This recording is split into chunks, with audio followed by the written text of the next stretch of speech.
Let's go.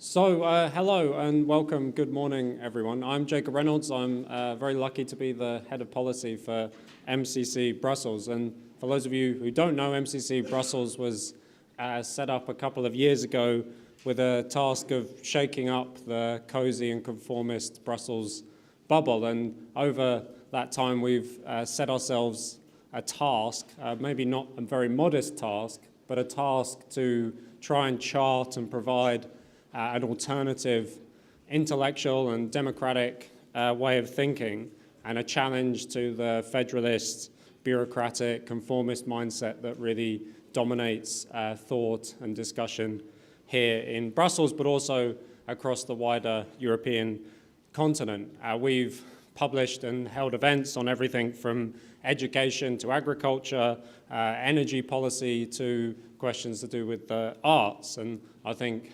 our events have been a kind of testament to that so far, but also increasingly online you'll find our discussions continuing. We've developed some interesting videos. We've got a podcast which I'd like you all to listen to, not just because I host it occasionally, but because I think we're proving that there's a bit of an appetite beyond just the normal places in Brussels, but right across the continent for something different and something fresh. And that is also the reason why we're holding this conference today. And we decided that we needed to hold a conference on aspects to do with geopolitics for a very simple reason. And that reason is, as we've put it, that it's decision time for Europe. And long before Trump was elected, although his election certainly brings these questions into very sharp focus, Europe and European leaders have seemed very lost. We've heard time and again, mainly from Emmanuel Macron, that Europe will have a sense of strategic autonomy, but nobody has the first idea of what that's actually supposed to mean. And even more worryingly, if you think like I do, every time somebody talks about Europe having a sense of its interests, what they mean is more power to the European Union, more centralization, a European army, for example. And so sometimes it seems that all of this discussion about a more European foreign policy, sometimes it just seems as that's a cover for the fact that there's no agreement and maybe even no vision at all for what Europe is, what we value as Europeans, what we should value as Europeans, and what our place on the world stage might be. And if lots of our, the people that I read and our smartest kind of geopolitical analysts, some of which we'll hear from today, if people like that are right, this sense of loss comes at a very, very dangerous time, because whether we like it or not, the world is becoming more dangerous, more plural, and less likely to follow the patterns that we've maybe grown accustomed to over the last decades. And so, especially today, we really need a sense of geopolitical literacy, a sense of intellectual maturity, and a grounding in the history and values of our nations and of the wider European continent. And all of that very much seems missing. And why do our leaders, and this is one of the questions we want to ask again and again today, why do our leaders seem so lost when it comes to the question of what to do in the 21st century, what challenges face us, and what opportunities might there be? Why does everyone seem so lost? Now, one answer that's quite familiar to some of us is that it's in part because our leaders have become so estranged, so distant from their national history and from the national electorates that they're supposed to represent. And so they have no idea who they are or what they're supposed to represent on the international stage. And this is definitely a big part of the answer, but I think there's something more going on. And one of our suggestions at MCC Brussels is that there's something else going on, and what that is has to do with what we call the culture war.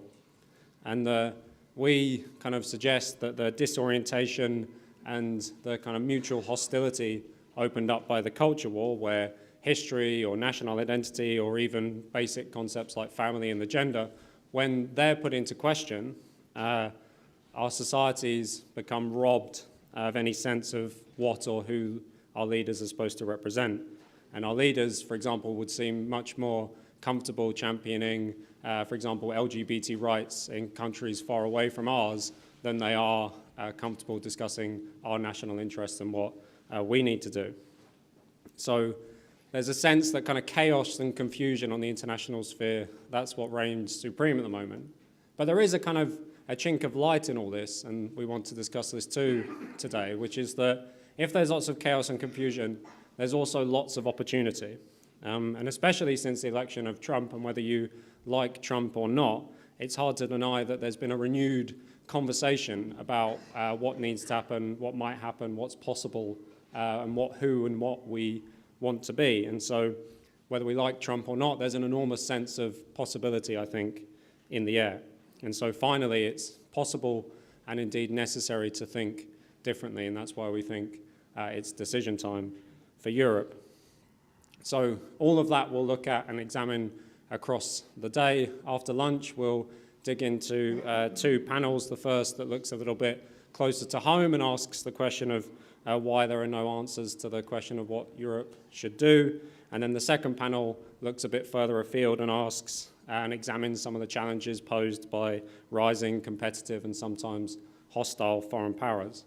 But first, really delighted to hand over to my colleague John O'Brien, our head of communications. He'll introduce our first couple of lectures, which will set the tone and give us lots to chew on over the day. So from all of this, the thing we need to do, we need to be open to think differently. We need to be a little bit open to new ways of thinking and seeing the world. And this conference is a modest start in that direction, but hopefully after the first lectures, a bit of a substantial one as well. But now I hand over to John. Thank you.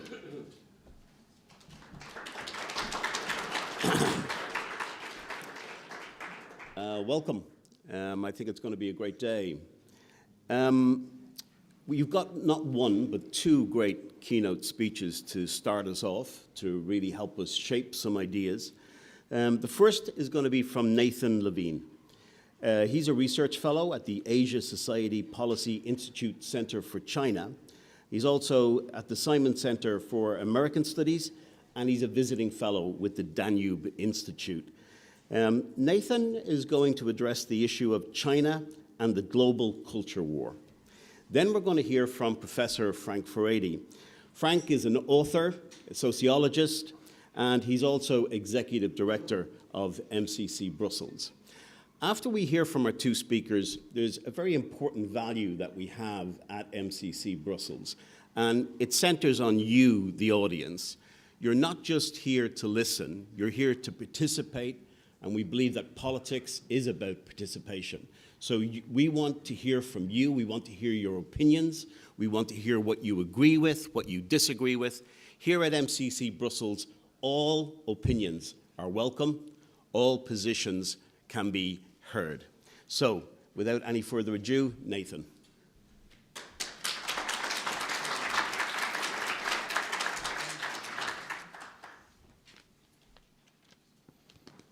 Well, first, thank you to Frank Furedi and MCC for the kind invitation to speak here today about the global culture war. So one thing I really appreciate, having often heard from Frank before, is he's spoken quite brilliantly on this annoying yet persistent tendency of far too many people today, even today, to dismiss the culture war and its various battles as somehow unserious or irrelevant, or merely a distraction from the real issues like economic policy or international security. And this tendency is frustrating because it's flat out wrong.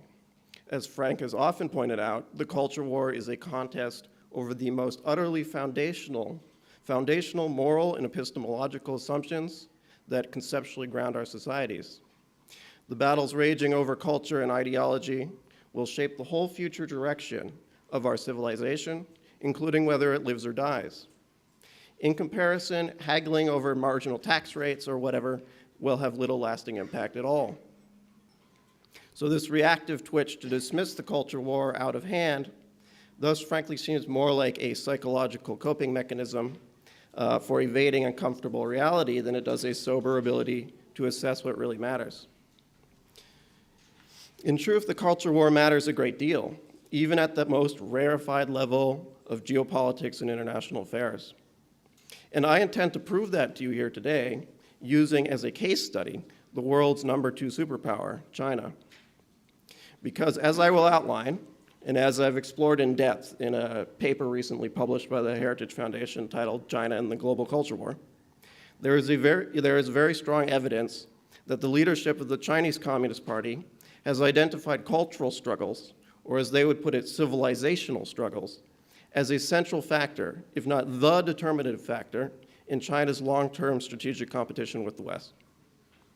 At the very least, I can report with certainty that analysts in Beijing are demonstrably paying very close attention to the culture war racking the West, and take it quite seriously, seriously enough that it has already deeply influenced China's own domestic and foreign policy decision-making.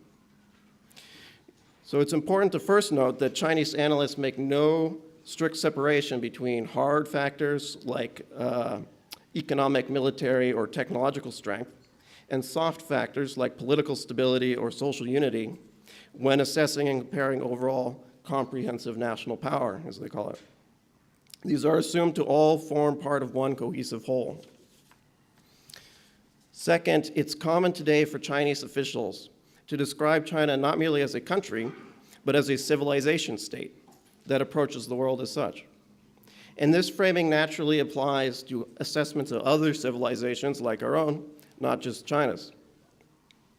Finally, from Beijing's point of view, China is engaged not merely in geopolitical competition, but in a much broader struggle between world systems, with Chinese socialism facing down a terminally declining but still aggressive Western liberalism. So, this is where I must introduce a central character of this talk, and indeed of today's China. That man is Wang Huning. Wang Huning is perhaps the most fascinating man in China as far as I'm concerned. A very secretive former academic of international affairs turned political advisor. He's currently serving his second 5-year term on the party's highest leadership body, the Politburo Standing Committee. Wang is widely recognized as the shadowy ideas man behind all of China's past 3 top leaders, including President Xi Jinping. He is, for example, the brain behind Xi Jinping's China Dream and Belt and Road Initiative. This makes him likely the world's most influential living political theorist that no one has heard about. So Wang is best known for his exceptionally penetrating analyses of America, which he toured extensively in the 1980s, like a sort of latter-day Chinese Alexis de Tocqueville. And following those travels, Wang ultimately came to 2 main conclusions about America and the West that remain highly relevant and influential in China today. The first was that the American system is deeply riven by what he described as an unstoppable current of crisis.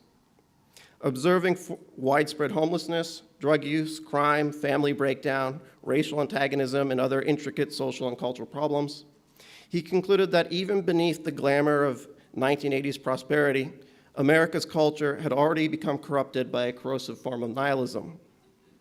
Modern America's root problem, he believed, was that it had embraced a radically individualistic liberalism that celebrated egoism, consumerism, and commodification, while rejecting anything that could stabilize society, including any inheritance of the past. Above all, he wrote, the foundational unit of civilization, the family, has disintegrated under this assault. The resulting socially imposed loneliness of American life had made, quote, dejection, loss, indecision, despondence, anxiety, and worry the new societal norm. At the same time, a combination of liberal neuroticism and expanding technocracy, produced by an overwhelming cultural faith in technological solutions, meant that the United States had become what he described as a regulatory society and regulatory culture, in which, quote, every area of social life is defined by certain regulations and administrative decrees. The result was a sort of introverted and passive mentality that had begun to overtake American life. Overall, Wang concluded, nihilism has become the American way, which is a fatal shock to cultural development and the American spirit. This was, he said, best illustrated by American universities, where he pointed out that the American spirit was facing serious challenges from a, quote, younger generation that is ignorant of traditional Western values and has rejected Western civilization. Citing Alan Bloom's book on the crisis of moral relativism, The Closing of the American Mind, he questioned how, if these nihilistic college radicals succeeded in, quote, the value system collapses, how the American social and political system could possibly be sustained. He was, in fact, observing the first wave of woke ideological capture and recognized its consequences at once. And indeed, today, the Western world is notably united in featuring many of the same core civilizational challenges that Wang intuited would unfold some 3 decades ago. Social atomization, loneliness, low social trust, mental illness, drug addiction, and proliferating deaths of despair, persistent structural economic weaknesses, including the hollowing out of middle-class economic security, loss of control over national borders and illegal mass migration, as well as an inability to assimilate migrants into existing cultures, rising crime, homelessness, vagrancy, and political violence, a breakdown in gender norms and relations between the sexes, along with the collapse in family formation and fertility rates, a significant collapse of public trust in major institutions, as well as intensifying political divisions, and so on. And then, of course, there's the rise of woke, or what in China is known as Baizuo, meaning white leftism. This ideology foregrounds an extreme attention to issues of identity and victimhood, and a revolutionary objective of universal liberation from historical oppression. Notably, it features an inversion of values, or the subversion and reversal of traditional moral beliefs, strictures, and value judgments. This inversion means the ideology manifests as distinctly oikophobic, or the fear of and hostility towards one's own homeland and culture. And it is therefore ultimately antagonistic to Western civilization itself. So taken together, these problems, including the rise of woke, paint a picture of a civilization facing internal, ideological, and socio-cultural challenges, serious enough to risk steep decline, if not self-abolition. Not coincidentally, Wang's vision of late liberalism driving itself to crisis has come to practically define Chinese views of America and the West today.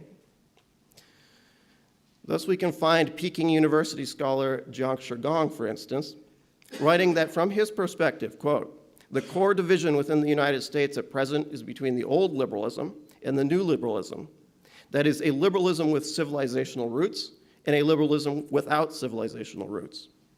And he notes with approval that the, quote, postmodernism, deconstructionism, and the decentering theories of the cultural left, which aim to destroy the ideological authority of the liberal democratic world empire from within, are undoubtedly destroying the civilizational foundations of the West. Then there's Chinese historian and public intellectual Xu Jilin, who observes that in the United States and Europe, identity politics has become an overpowering political movement, and that its main weapon, political correctness, has become overbearing and aggressive, and has evolved from maintaining order to purging history, provoking even deeper conflicts between ethnic groups.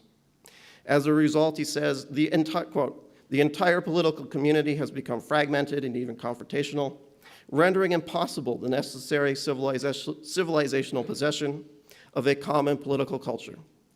He predicts that if America cannot find a new consensus on these issues, the divide between left and right will continue to grow until it finally splits America apart. These are hardly uncommon views among Chinese analysts, and this belief that liberalism is a civilizational acid has notably led Wang Huning and the CCP leadership to make keeping corrosive liberal influence out of China a top national priority, about which more in a moment. The problem from Beijing's point of view, though, and this was Wang's second big conclusion, is that Western liberalism has become ideologically incapable of ever leaving China and the rest of the world alone. As he put it in a 1994 essay, Wang believed that the post-Cold War world had seen the rise of a, quote, new international strategy of cultural expansionism in which Western countries are increasingly employing their cultural strength to constrain and influence world affairs in the process of eternal development of developing countries. He argued that Western liberalism would convince itself of Francis Fukuyama's notion that it was, quote, the ultimate form of political rule and the endpoint of progress of mankind throughout the world. And he predicted that the West, led by the United States, would strive for, quote, cultural hegemony as a geopolitical objective. Or as he put it, cultural hegemony constitutes the new form of hegemonic politics and power politics in today's international relations. In other words, the West simply would never permit China to resist liberalization and transformation by its cultural influence. However, Wang observed that if there is cultural expansionism, then there would also emerge cultural conservatism or cultural sovereignty as its natural geopolitical counterpoint. This would, he indicated, become China's position. Wang predicted that, quote, this struggle over cultural sovereignty will develop into an open struggle for political sovereignty, making it an existential question of regime legitimacy. In other words, he believed the clash over cultural sovereignty would become the core conflict between China and the West. Meanwhile, cultural conflicts or contradictions between liberalism and the conservative struggle for cultural sovereignty would, he predicted, increasingly roil the international politics of the world as a whole. This, I would say, is exactly what has happened. It is important to understand that the CCP truly sees itself as engaged in a global ideological struggle, in which there is no clear distinction between ideology and culture. President Xi Jinping has himself described the present moment as, quote, an intensifying contest of two ideologies that is both extraordinarily fierce and a matter of life and death. He made a point of asserting this view only months after he came to power, warning in one of his first speeches that Western hostile forces are intent on westernizing and splitting up China overtly and covertly through the ideological infiltration of the so-called universal values of liberalism. The objective, he said, is, quote, to vie with us on the battlefield of people's hearts in order to overthrow China's socialist system. And he has never wavered in this view. As he declared in 2016, Western forces have not for a moment ceased their ideological infiltration of China. And as the CCP attributes this threat to the nature of Western liberalism itself, a leaked 2013 internal party communique on ideological threats, known as document number 9, put it this way. Western liberals have come to believe that their political culture and moral values are, quote, universal and eternal, and represent the prevailing norm of all human civilization. Liberalism thus cannot tolerate the continuation of non-liberal societies anywhere, as their very existence would delegitimize the notion that liberalism is the universal destiny towards which all of humanity is allegedly progressing everywhere. The liberal West is therefore intent on using, in Xi's terminology, westernizing, splitting, and color revolution to undermine and topple the CCP and transform China into a liberal democratic society. So for Beijing, ideology and security have thus effectively already fused together into a global culture war against which China must fortify itself. As Wang Huning has put it, quote, today's world is one of comprehensive competition between states in the political, economic, military, cultural, and even lifestyle domain. And to be defeated or left behind in this competition will mean backwardness and poverty. So it is in this context that we should understand a CCP campaign since around 2015, notably when woke started to emerge in the West, to crack down hard on left liberal movements in general, including feminism, labeled a, quote, rampant and toxic form of gender antagonism and even a cancer by some party organs, and LGBTQ ideology, a CIA plot to effect the cultural castration of China, at least according to one propaganda department. These are seen not only as cultural memes that may tear at the domestic social fabric, but also as ideological viruses, deliberately weaponized and introduced and encouraged by Western powers to divide and weaken China.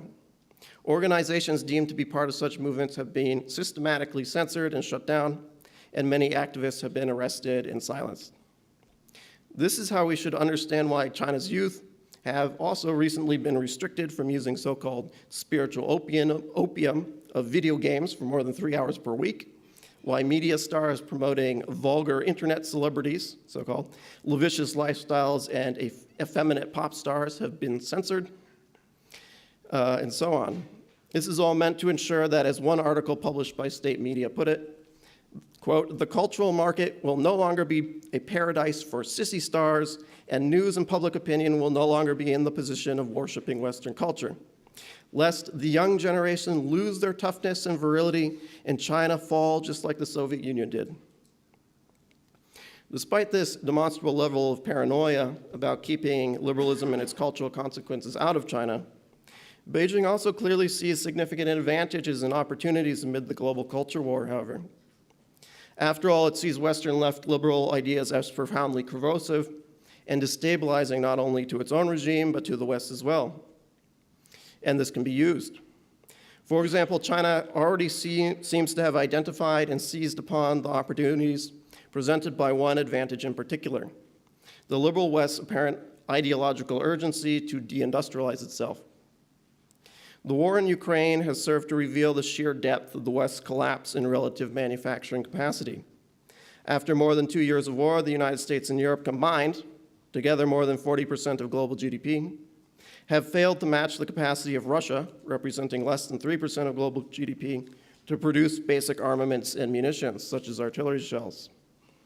Russia currently produces some 3 million shells per year, compared to 1.2 million by the US and EU combined. The ideological roots of this choice by the West, as China sees it, to accept industrial decline are today most obvious in the mix of green ideologies that form a core part of the dominant strain of Western left liberalism, including a tense alarm about climate change and policies pushing for an abrupt and sweeping energy transition from fossil fuels to renewables. However, green ideology cannot be said to be the only force behind the trend towards deindustrialization by the West, at least from the viewpoint of CCP analysts, who note that Western liberalism has been trapped for decades in an accelerating spiral of dematerialization, of which post-industrial economy is but one reflection. In fact, post-materialism is one of the curious traits of the white left most commonly remarked upon by Chinese observers.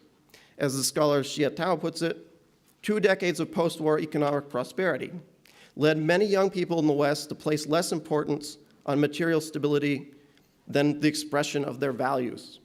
These post-materialist values include personal liberty, freedom to choose one's own sexual orientation, civil rights crusades, political correctness, protecting the environment, promoting human rights, and so forth.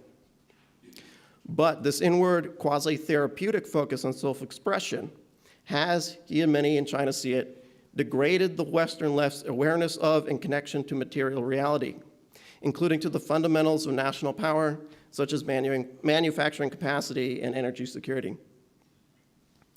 In contrast, post-materialism remains anathema to the hard materialists of the CCP. Descended from the old Marxist-Leninist left, with its disdain for intellectualized bourgeois liberalism, their perspective, what we can call that of the red left, is here almost diametrically opposed to that of the woke white left. Xi himself has repeatedly railed against the growth in China of what he calls the fictitious economy, including finance, speculative real estate, entertainment, and digital services, and has championed prioritizing the so-called real economy, manufacturing, agriculture, logistics, etc. And he has warned that we, quote, "we must learn the lessons from some Western countries that have abandoned the real economy for the fictitious. We must recognize the fundamental importance of the real economy and never deindustrialize." Deindustrialization is, however, but one example of how Beijing sees self-destructive cultural trends, weakening the West's capacity for strategic competition and potentially opening China's global room for maneuver. The overall logic of Xi's strategy is relatively obvious: to fortify China to withstand and outlast the tides of global late liberalism, as they see it, and then to seize any opportunities that arise as liberalism's own unstable ideological cultural forces help to break down Western civilization and break apart the liberal international order led by the United States. How the re-election of Donald Trump as America's president, itself part of a great democratic backlash now sweeping the Western world, in response to left liberalism's own failures. How that will impact the global culture war and China's approach to it remains to be seen. But it should now, I hope, at least be more clear to you all just how globally important the culture war really is. To try to ignore the scope of its role in our world, as many continue to do, would be a serious mistake. Many of the West's competitors, including China, demonstrably do not think this way, but rather make such issues a core part of their strategic calculus.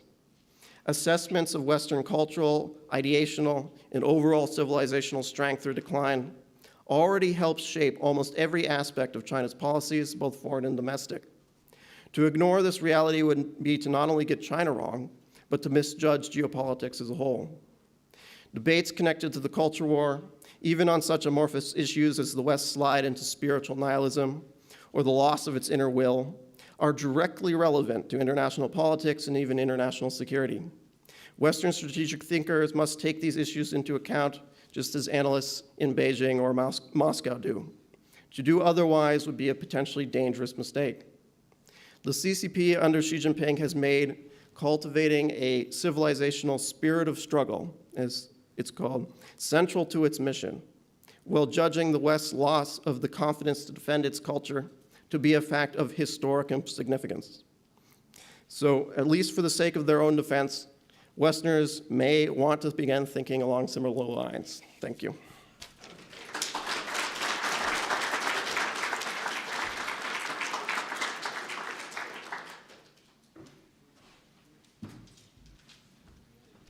Listening to Nathan, I feel a bit jealous that I'm not an academic in China, because as I recall, in China, for example, they still read Aristotle, they still read all the canonical works of Western civilization and take it much more seriously than we do here in Europe.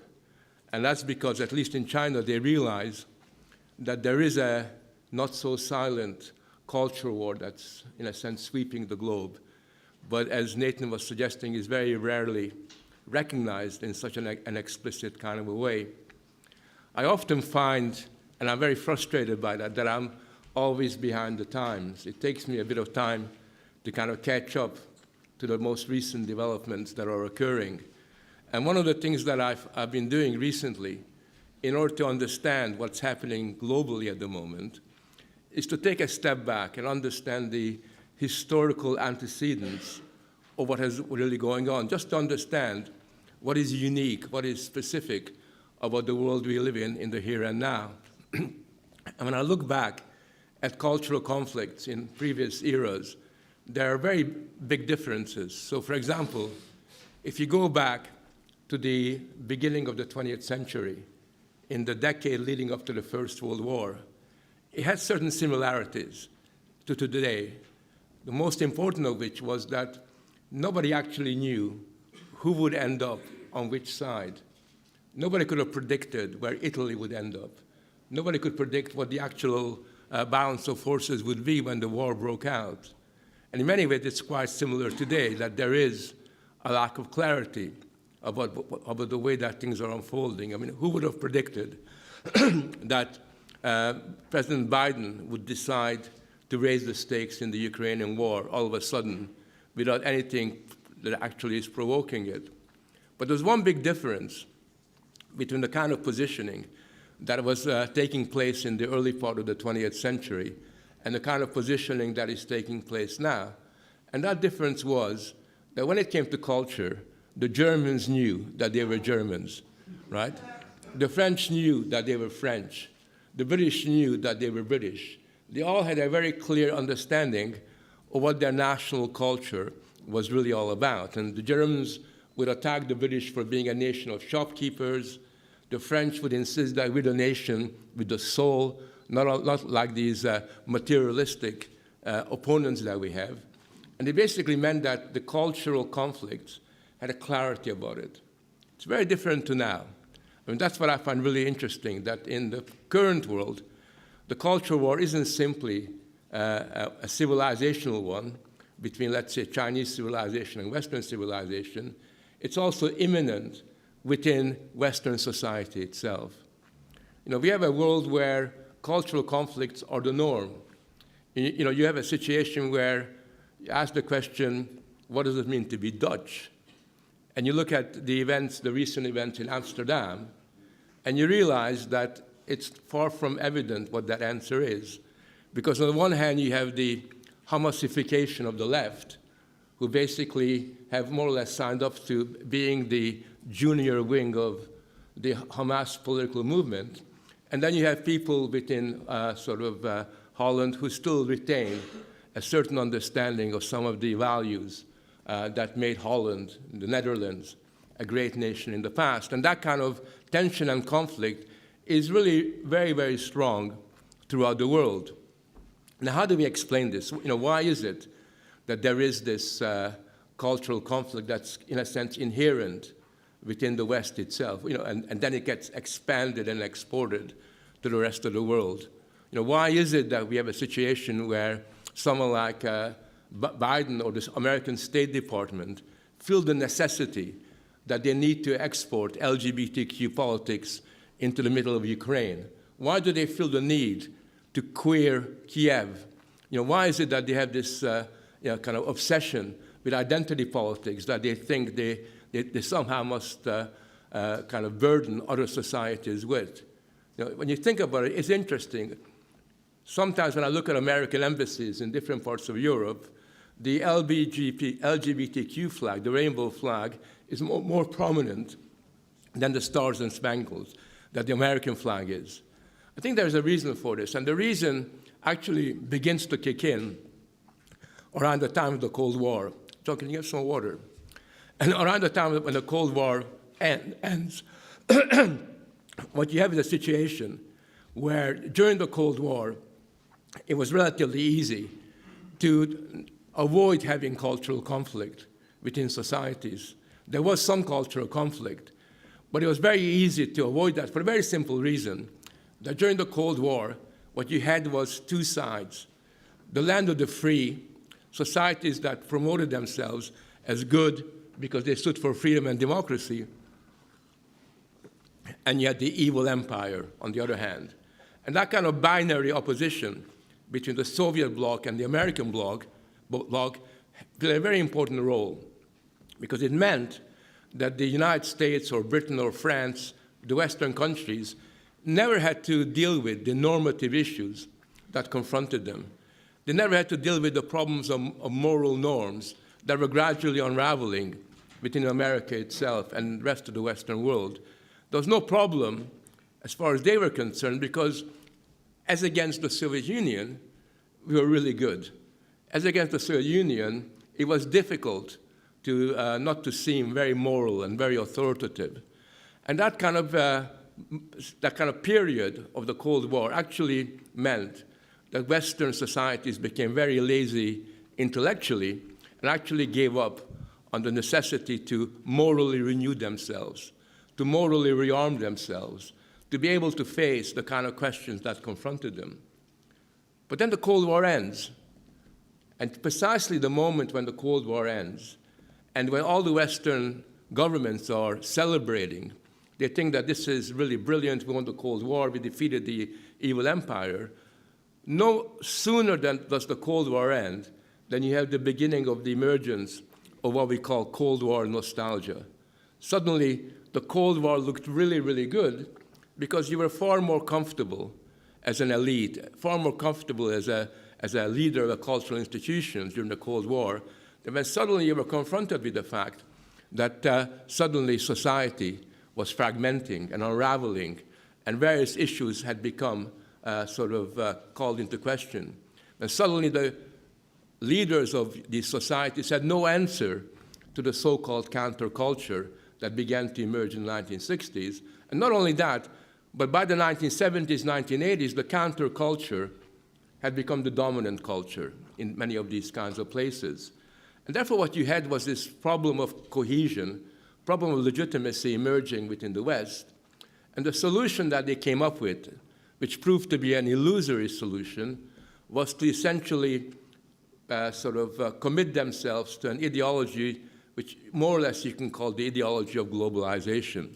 That suddenly globalization and all of its dimensions were seen as the really important way forward, And in the course of committing yourself to a globalized sensibility towards the world, what you had was a situation where the elites of these societies gradually became denationalized.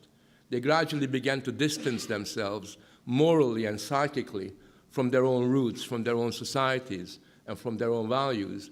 And at that particular moment, what you have with this crisis of legitimacy, especially in the European Union, is the emergence, which was always there, but never had to be really confronted, the emergence of the problem of meaning. You know, what does it mean to be British? What does it mean to be French? Or what does it mean to be Dutch? And increasingly, that question becomes unanswerable. There's no answer to that people are able to develop and kind of commit themselves to.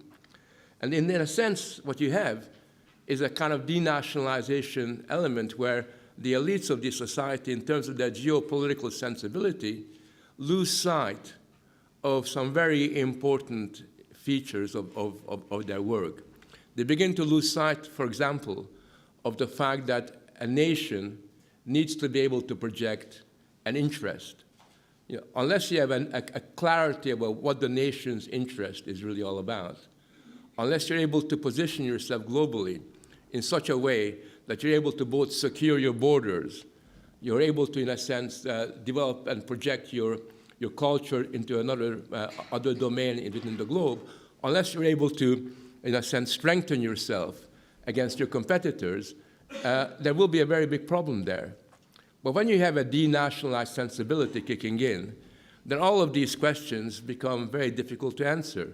For a start, one of the consequences of denationalization is you don't take your borders very seriously. You know, what's the big deal about borders anymore when we live in a globalist world? The other thing that occurs with denationalization is you begin to rely upon international institutions and non-governmental organizations to do the business. You begin to outsource political decision-making and even cultural decision-making to institutions, unelected institutions, that are not rooted within the nation itself. And not only that, but as you become detached from that nation, you begin to regard the nation with contempt. You begin to regard your own people as not people that you have an affinity with, not people that you have disloyalty with, but as almost as alien beings who you can no longer trust. It was really brought home to me when I was reading an article this week on Spiked Online about the fact that one German think tank, a very influential German think tank, basically came out with the conclusion that the reason why all these populist parties are doing well in Europe is because of whiteness. The problem in Europe is that it's too white. Imagine an African politician saying that the problem in Africa is we're too black, sort of. And the very sensibility that leads these German intellectuals and German, sort of think tanks to come up with such a idiotic argument that there is this kind of white racist sensibility that explains everything is only made possible when you have a German cultural and political elite that isn't really German anymore, not in terms of its fundamental sensibility. That Germanness, that kind of connection with Germany's historical past becomes very feeble and very weak. And we have that in France, we have that in Britain, and we have that in the United States, that kind of gradual detachment, deterritorialization of the elites that are occurring. So when you have that taking place, when you have a situation occurring, then of course the nation state becomes utterly helpless. And that's one of the things that I want you to really think about, the helplessness of the European Union's nation state, the helplessness in the way they deal with migration.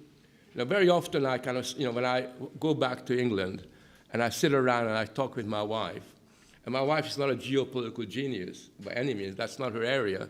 She basically says, why is it that we talk so much about asylum seekers, de-seekers? Why is it that we're continually having these existential discussions about who can and who cannot come in? Sort of why is it that we, for example, don't make the point that there is no such thing as an asylum seeker coming into Britain because they're already in France, and in France, it's perfectly safe, as far as I understand it. unless you live in the banlieues of Paris. It's more or less a fairly kind of safe place. Why is it that we don't just basically secure the borders and force people back? Because if people are actually attacking you or invading you, then historically the response to that is you close the borders. And of course, the reason for that is because that sensibility, where you understand that your nation needs to have borders that are protected, because it's only within a secure kind of physical border that you can have genuine democracy and genuine political decision-making. All that has been lost altogether by a language that continually confuses these kinds of issues just because the nation-state has become more or less helpless, really, really helpless. And that is something that is particularly important. Just look at the way in which the politicians or diplomats in the State Department in America, Foreign Office in England, or the Champs-Élysées in France, when was the last time you ever heard them talk about national interest? This is France's national interest. This is Britain's national interest. The very idea of having a national interest, which used to be taken for granted for centuries, is now seen as somehow bad, reactionary. It's got a negative quality to it. In fact, if you teach international relations in a university, not only do you always put a negative emphasis on national interest, but you also, for example, you can no longer use the word, which I use all the time. I never realized it was such a big problem, geopolitics. Right? Geopolitics has become a dirty word for the very simple reason that some German dude used it in the interwar period. And because it's somehow linked to Germany, so there's an association that somehow this kind of way of thinking is no longer there. You have a situation where as the nation state becomes helpless, as national interest loses its quality and its importance, so you have a greater emphasis, not on the nation, but on its very opposite, which is that of multinationality, multiculturalism.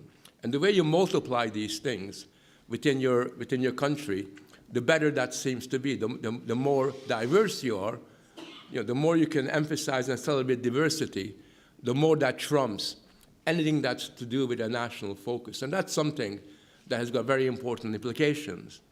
Now, the reason why I make all these points is because these domestic trends are now exported internationally.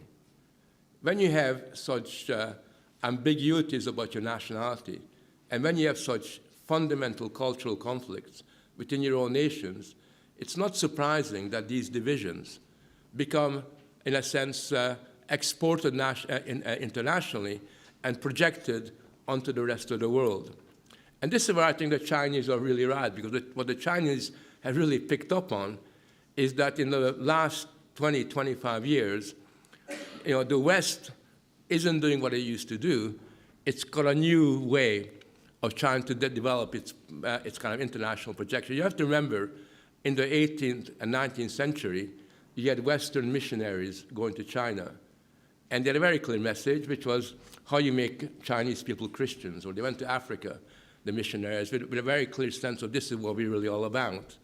Now what we have is Western diplomats and Western foreign officials basically telling young people in Germany about the joys of LGBTQ. When President Obama wanted to have a go at Putin, if you remember when Crimea was invaded, what Obama did wasn't to talk about democracy and freedom and sovereignty, the importance, the really significant importance of Western values, which somehow Putin had violated.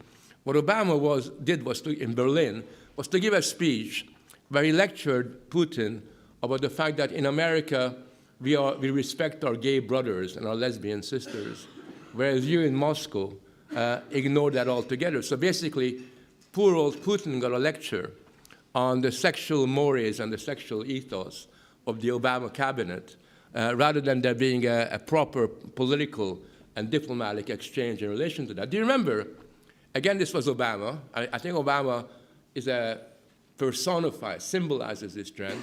Do you remember when the football World Cup was being played in Moscow? And the main criticism that was being made of the Russians, again by the Obama cabinet, was that the Russian football team was too white, right? And they thought this was bad form, right? How can you have a football team that hasn't got a single black person playing for it? All the while forgetting that Russia is Russia, and whether we like it or not, they have mainly people with blue eyes and blonde hair, and it's a different kind of culture altogether. And the very fact that you somehow project your own worldview onto the rest of the world indicates not only a kind of geopolitical illiteracy that we kind of suffer from, but it also indicates something far more profound, that the West has, in a sense, lost its way because it's so imbued within its cultural conflict that it can no longer position itself geopolitically in the way that's necessary. Now, the reason I make these points is because our conference today is really about something that is really very difficult to untangle. It's difficult to untangle because when you have cultural conflicts gradually interweaving with issues to do with diplomatic affairs, with great power politics, then it's very easy to misunderstand what is taking place. I would argue that today, contrary to a lot of my friends and colleagues, you can no longer simply say that the reason why President Biden decided to allow the Ukrainians to use long-range missile against the Russian is because President Biden has kind of worked out very objectively American interest. It's to do with American domination over the globe. It's to do with careful calculations that the State Department has helped him to do. I think that the reason why President Biden did this, aside from the fact that he wanted to tie the hands of Trump, is because he is culturally and morally confused. I think one of the things that I find really quite striking is that when you talk to some of the people involved in high diplomacy, they are not like your Metternichs, right? They are not like a Kissinger anymore. These are people that have not been schooled in realpolitics. They're people whose imagination and way of thinking has to some extent been dominated by the kind of cultural disorientation that I'm talking about. And the reason why I think it's important to have our discussion is this. Once realpolitik is displaced by cultural disorientation, then its impact upon world affairs becomes really, really significant. It's one thing when you have a small English local government office and somebody asks you for your pronouns and somebody waves the LGBTQ flag at you and says, we expect you to tick the right kind of boxes and tell us what your gender is. It's one thing when you do that in a local authority in a small town in a Western nation. It's another thing when you adopt that way of thinking and ask people in the Ukraine or in Russia or anywhere else to give you their pronouns. And when you ask them to basically tick the kind of identity boxes in the way that it's the case within the West. Because when you do that, then the effect of that becomes entirely unpredictable and extremely dangerous. And I am a very old man, and I've lived through many, many things, very exciting, even very dangerous things. But this is the first time in my life that I'm actually worried a little bit about instability and war breaking out. And the reason why I'm worried is because when you have this kind of subjective, therapeutic, cultural orientation influencing so much of Western decision-making, you know that sooner or later we're going to run into trouble.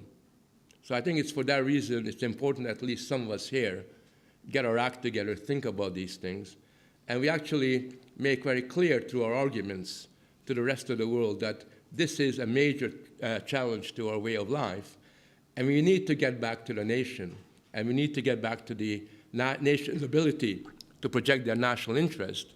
And most important of all, the globe, the world, needs the return of old-fashioned realpolitik if we're going to know how to manage and how to handle global affairs. Thank you.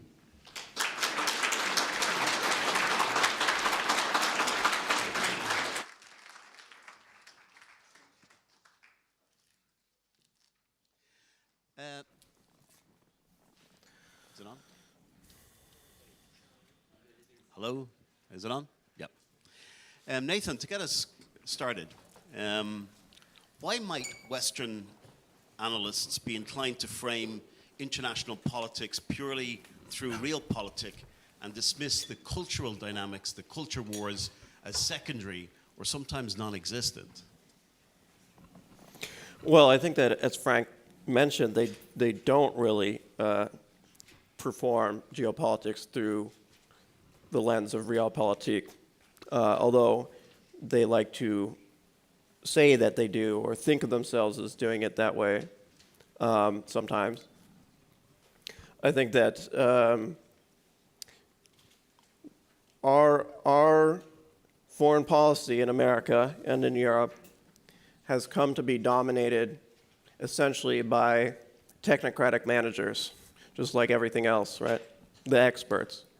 And when you're an expert, you want to contain the discussions and the topics that you're dealing with to the areas you're familiar with and can talk about. And so when diplomats and so on, they've been schooled in approaching geopolitics, international affairs in a certain way, and when suddenly there's these culture war issues appearing, I think they're very hesitant to want to discuss them at all because it sort of falls outside their remit. And they do not like the image that comes about if they deviate from talking about economics or trade or diplomatic strategy and start talking about really fundamental cultural and moral issues that they can't handle. Thank you. Frank, you talked about the helplessness of European nations. How can nations reconcile the globalist outlook of the elites with the local needs and concerns of citizens? Well, at the moment, that's not really happening. And I think the reason why it's not really happening is because there's a divergent path that's being taken, whereby the reaction of people is so obviously very different. So, for example, I always remember on October the 8th, where I'm looking at the scenes unfolding in Israel, and you could, I look at my friends, we're having a drink, and we made a bet, and we said, I'll bet you that every single kind of elite commentator and every single individual that has signed up to LGBTQ kind of politics will almost, without thinking, without even being able to spell the word Israel or Palestine, will join Hamas. I mean, it would be like a spontaneous thing that's what you would do. And I also knew that in my town, the ordinary people, the butcher, the shoemaker, the people that are working, making things with their hands, will see what's happened as a tremendous atrocity with the most degrading kind of consequences, and would be on the other side. And I think that kind of reaction has occurred on a number of different kind of issues, just very simply because the lived experience of people is such that they are much more aware of what is right and what is wrong for their own communities than individuals who's basically, you got to remember that these elites, these people, for example, in the Foreign Office, their eyes, their mind is over there. They're not looking at their own societies and their own communities, and they're even embarrassed by it. I mean, that's the thing. I've talked to people working for the Foreign Office, and when you talk to them, they're embarrassed, number one, about the fact that they're British. They're embarrassed about the fact that they work for a Foreign Office who has a historical reputation for serious geopolitics. And what they are really interested in is doing international social work. Right? They want to help people. They want to have so all these kind of justice-related issues done all over the place. So there is no bridge. And I think it's important to realize that there is a polarized environment which is unbridgeable in the current climate, and we have to learn to live with that. Mm-hmm. Thank you. Now I'm coming to you. So put up your hand if you'd like to make a comment. You've got a question. I'm going to take a couple, and then I'm going to come back to the audience. Yes, hello, Professor Furedi, Dr. James Welch. I'd like to have you explore the the problem of the real culprits, the mass media and so forth, who generate the agenda and carry on the governmental agendas, and how that's impacted the general public. As we know, for example, in Germany, they had the election of the ARD, which is a rightist movement, and Olaf Scholz has spoken about Zeitenwende, which means an expansion of their military investment into the Ukraine war. So if you could just address a little bit this impact, the impact and how to counter that impact that the mass media has exercised on the public people. Thank you very much. Yes. Gentleman over here. Thank you. Peter Marks. Question for Dr. Levine. Thank you for your amazing, story about how how China sees what's happening in the West. Two questions. Where do you think China or the CCP is actually misguided? What are they missing? And what can that teach us? Thank you. Yes. This gentleman here.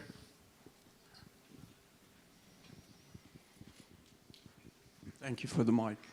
Thank you very much. My name is Wolfgang Pape. I just wonder, you're using the word nation. How do you define nation? Even the United Nations doesn't have a clear legal definition. It's very political. Just in face of Taiwan, in face of even Gaza, the nation as such is very much used as a hackneyed word in my understanding. But how can you define it? You live in England, you said. The United Kingdom has officially 4 nations, but only 1 national representative in the United Nations. What is a nation for you? Thank you.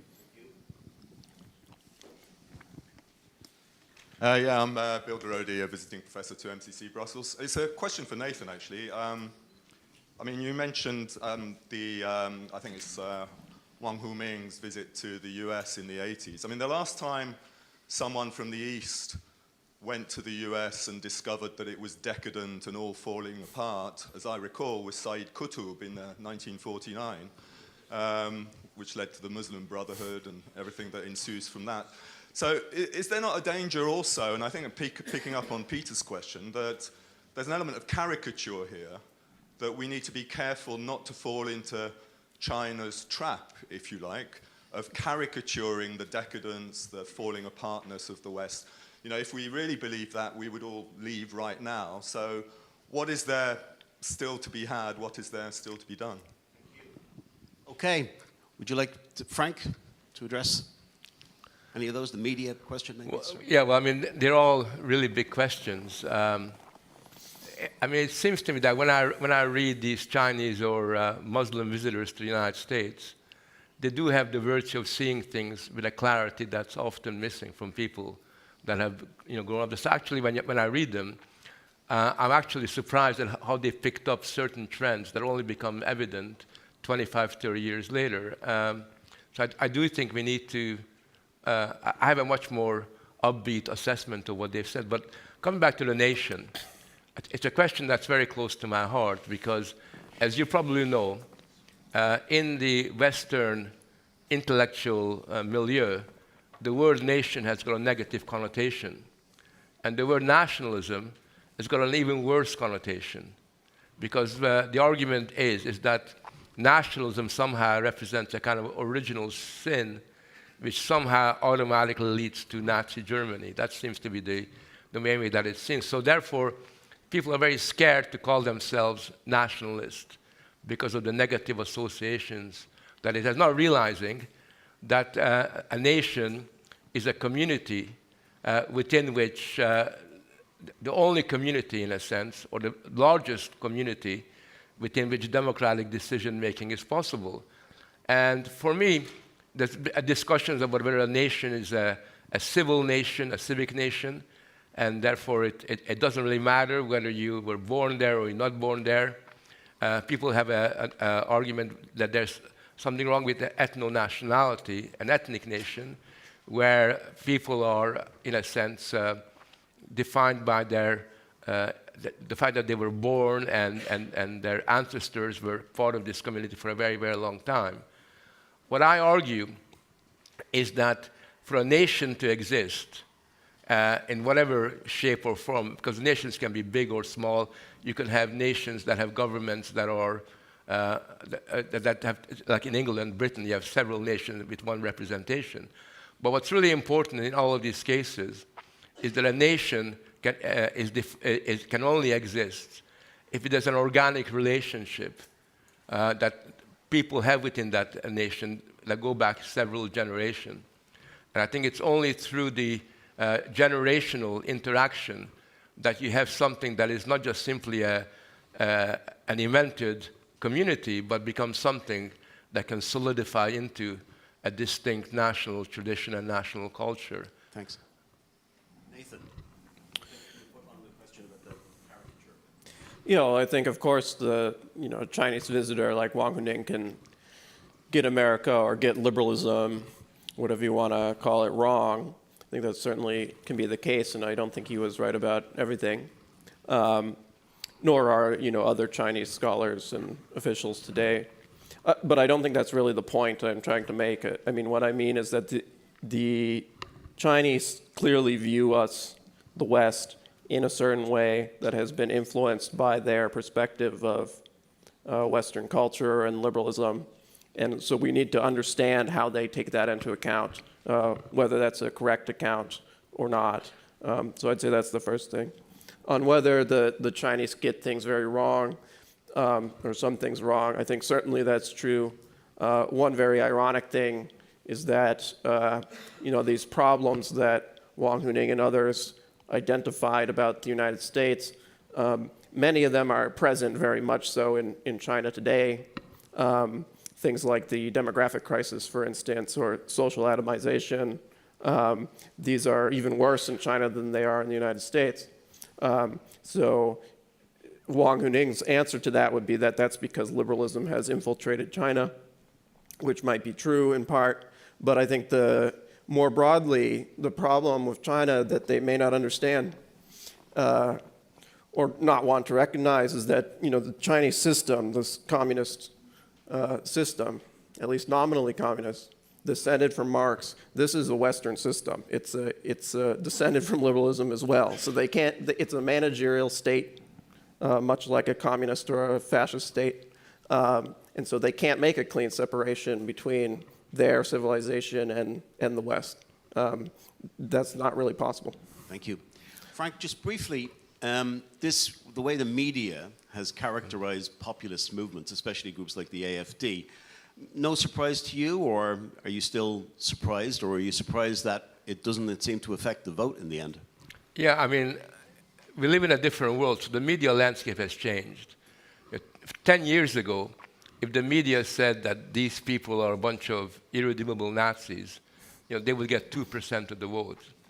I think today, and we saw this in America, in the way that the legacy media has failed to make an impact. Suddenly nobody is interested in what the New York Times is saying, or NBC or ABC. I think the good news is, and this is the most important development, is that the legacy media, particularly in North America, but also in Europe, has lost the trust of its listeners. People no longer believe in it in the same way. And that's what gives me, and I think people like me, hope, because it means that somehow, whereas before this could set the news cycle entirely and dominate the discussion, an opening is there now, particularly through social media, where people like ourselves can have the possibility of building alternative media outlets. So to that extent, things have changed for the better, certainly in my lifetime. And I think that the very fact that in Germany, sort of the AfD and also Sarah Wagenknecht's group was able to do so well indicates that times are changing, as Bob Dylan once said. Thank you. Yes, Robert Kerr. A question, comment for both of you. First of all, with regard to China, I think one of the interesting things is to see what they translate into Chinese these days. So I just came across a translation of Der Untergang des Abendlandes from Spengler in Chinese, which I found interesting. And also Thukydides. And I just read an article by a Chinese scholar where he took the lesson out of Thucydides. You've got Athens and you've got Sparta. So you can have a democracy and a dictatorial state and say, we don't want to become like them, so we have to be like this. So my question for you is, how much is China actually communist? Or how much would it be better to speak of a communist dynasty like we had a Ming dynasty? It's just a etiquette. And for Frank Furedi, I think one of the things we have always had in the West that was our strength was the separation of church and state. And with secularization, you see woke has become the state religion, a bit like Islam. There's no separation between church and state. And there we find the downfall of realpolitik, because politics has now become moral again, like if you look at the German Greens. Thank you. Thank you.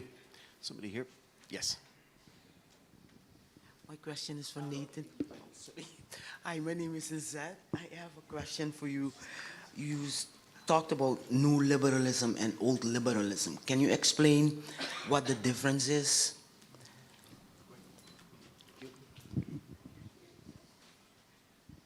Hi, I'm Anna Hagedis from MCC Brussels, and my question is, so as we all know, the future is in the hands of the younger generations, but however, in my environment, I only see younger people who are interested in the new values created in the spirit of globalization rather than the traditional virtues. What can be done to make these traditional virtues popular again? Nathan, you want to start off with what do the Chinese value? Well, it's interesting you mentioned what is translated into Chinese. I mean, it's fascinating that there are far more people studying Western classics, including Aristotle or even the German thinkers, for instance, in China than anywhere else in the world combined. In China, there's a great deal of attention paid to the Western classics in general because they see it as a source of strength for the West, and so they want to understand it. Xi Jinping, for instance, is quite obsessed with the German poets and has ordered, all of it to be translated into Chinese, for example. We don't really see that attention to culture in history, in particular. Chinese pay a great deal of attention to history throughout their society. So that is not there in our civilization anymore. And the question about old and new liberalism, that was one of these Chinese scholars I was quoting. But what he was saying was that the old liberalism was this classical liberalism that was grounded in civilizational roots, as he called it, in the nation and the history of the nation, and especially in the past, in traditions and things that made a nation particular, and therefore this liberalism had a foundational basis to it that kept it solid, whereas the new liberalism, as he called it, has no civilizational roots, is globalist. It has no particularities and no grounding, and therefore it's sort of, it's radically liberated, but that also makes it completely amorphous and tending to go everywhere and has no limits on itself. So I think that's what he was getting at there. Frank? Yeah, I'm just on that. Some of my books are translated into Chinese, and when I talk to the translator as to why are you interested, they basically tell me because they're worried that some of the trends that I discuss in my books are going to hit China, right in the head. And I think they're sensitive to the fact that they're not immune. One of the things we haven't talked about was the incredible power of American soft diplomacy. I mean, soft power, American soft power, is having a very major impact on, particularly on the big cities like Shanghai and other parts of China. So it is, to me, a massive issue. Can I just say on this thing about, I don't think woke is religion. I know a lot of people think that wokeism is a religion. It has aspirations to be a system of morality, but it's never been able to codify itself into a clear etiquette that's got a clear, moral, ethical dimension to it. But nevertheless, I think that...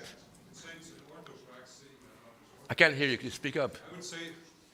I would say it's an orthopraxy, not an orthodoxy. But Yeah, I don't know. I think that the thing that, I mean, I even hate the word woke, actually, because I think that that spares us of the necessity to actually analyze what it's really all about. But what it is, there's a quest for moral clarity, which it's trying to answer, albeit in a very horrible, negative kind of a way.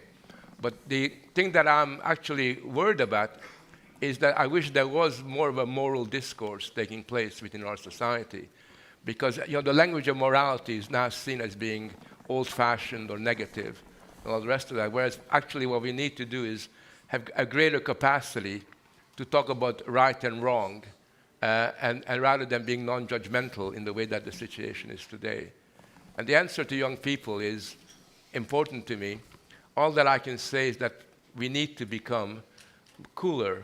We need to become, sort of more, almost like I often go to conservative conferences, and you go to a conservative conference in Europe, and everybody's wearing the same blue suit. I don't know, there must be a headquarters where conservatives go and they say, I'll have that suit and the red tie, and they kind of take it off.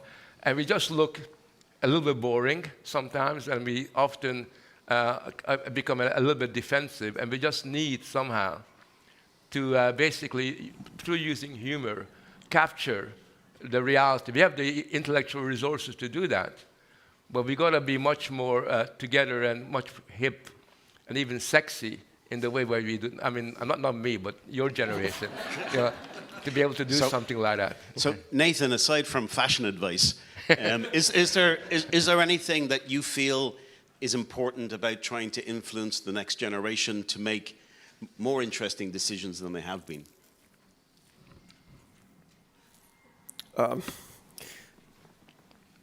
Well, I mean, that's an interesting question to me, because on this topic of conservatism and being cool, Frank, I think the great advantage of the young generation's conservatism is that it's no longer about protecting the status quo and being anti-rebellion, and instead it's the opposite.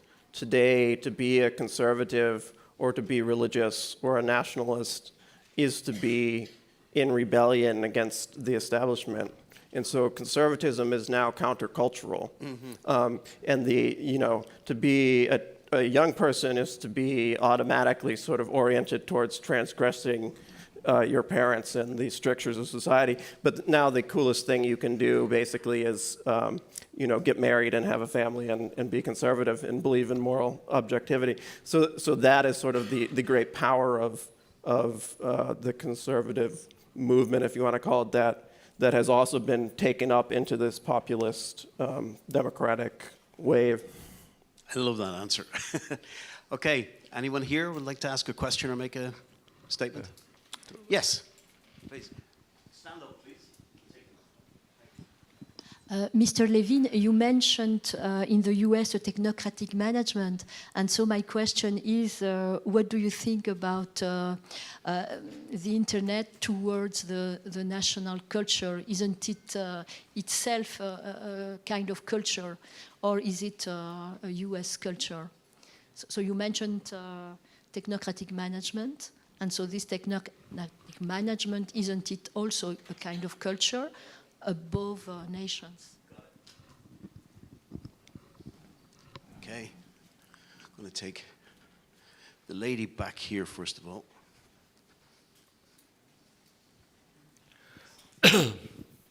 Thank you. My name is Belen. I come from Finneville. I have two questions, and maybe to add to what you were saying, I think it's very sexy and very hip to get our facts straight. So I'm going to ask a bit of factual questions.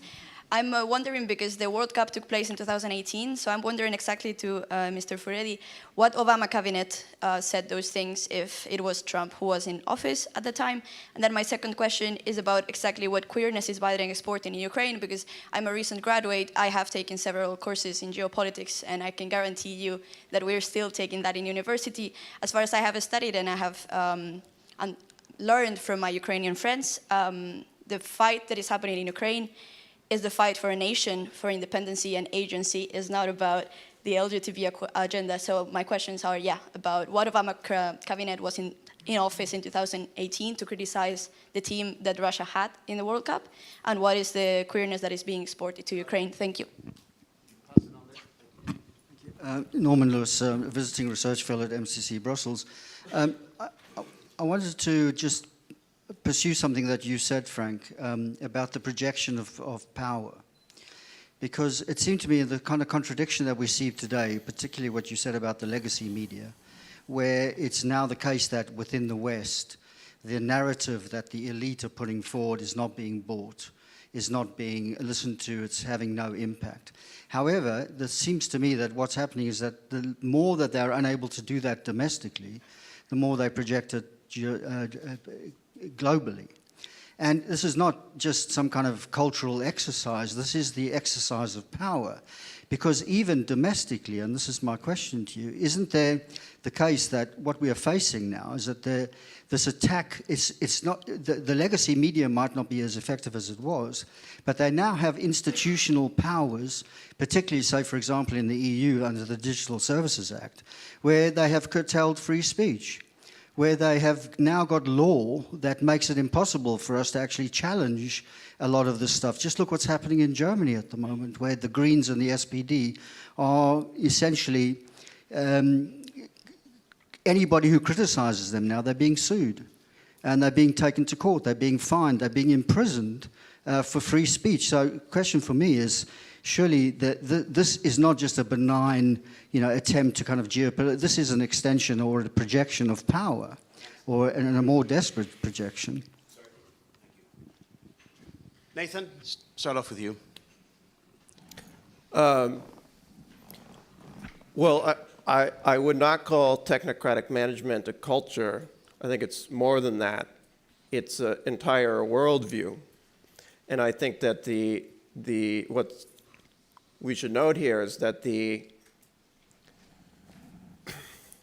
Chinese system is a managerial technocratic system taken to its logical extent. Everything is managed from the top down.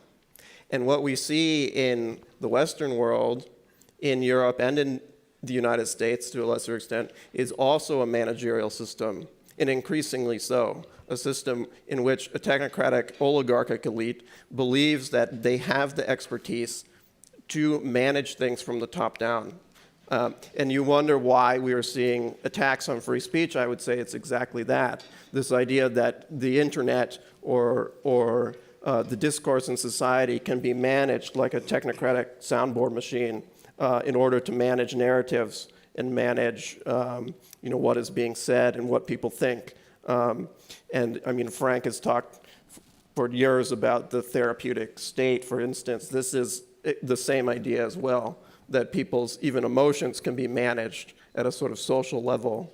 And so I think the most of the world is much closer to China than they would admit in terms of having an ambition to manage society through a technocratic lens. And I think that unites China and the West to a great degree. But we're also seeing, I think, the sort of populist backlash we've been discussing is in many ways a backlash against managerial technocracy and the idea that everyone should be managed. And it's not that the people know what they're doing, but that the experts at the top know better than the democratic, the demos at the bottom.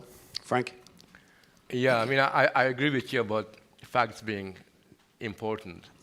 I don't know what, you're obviously very lucky. I mean, I got a degree in international relations. I have spent years teaching it. And all that I know is that in my part of the world, geopolitics is considered in a negative kind of a way. And I know that IR today, if you look at its kind of emphasis, the main story that it tells a story where it insists that the nation state has become less important now than ever before because you live in a globalized world, and therefore national interest and the projection of national interest is something that we should see in a fairly negative light.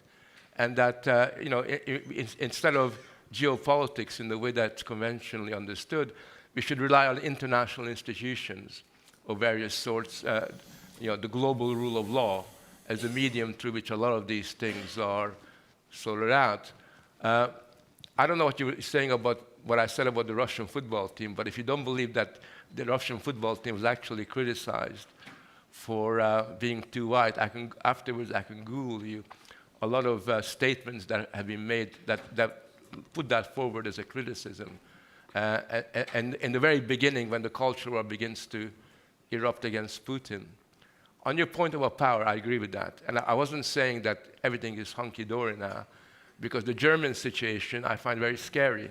I mean, the way in which the freedom of speech is just taken away in an arrogant, sort of kind of manner, and the way in which they feel free to take political criticism, people making political criticism into court, is a new and a worrying development. And I would argue that the weaker that the influence of the legacy media becomes, the more we will see lawfare as becoming a very important instrument of domination.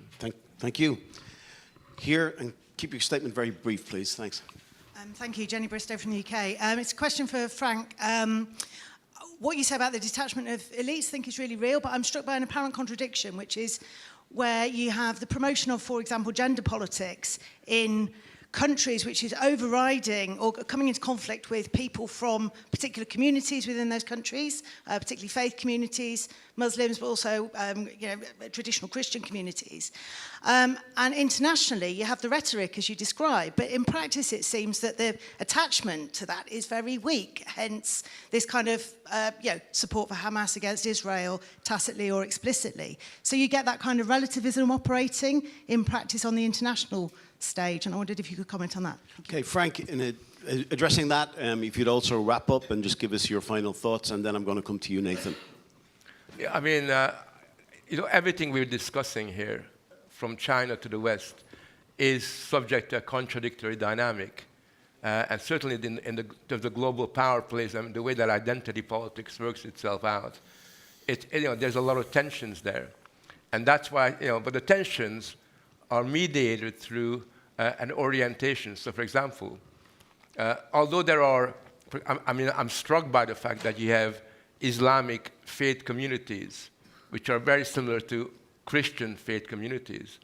Nevertheless, members of those Islamic faith communities, some of them can, sort of almost spontaneously form an alliance with LGBTQ activists, even though the message and the politics and the vision, of morality that the two have would seem to be contradictory.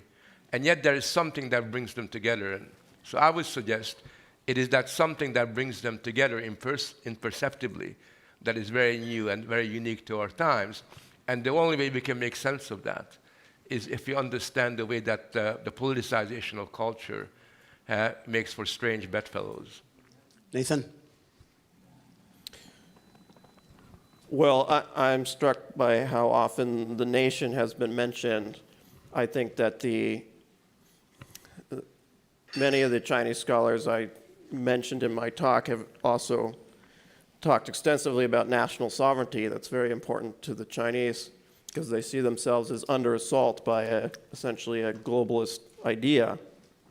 And so it's interesting to me that this is, I think many in the West would agree that it would be healthier, in their view, to have a politics, domestic and international, that is more focused on the nation and national sovereignty, and that would produce a healthier, actually, international system than trying to globalize and project our various cultural or ideological interests.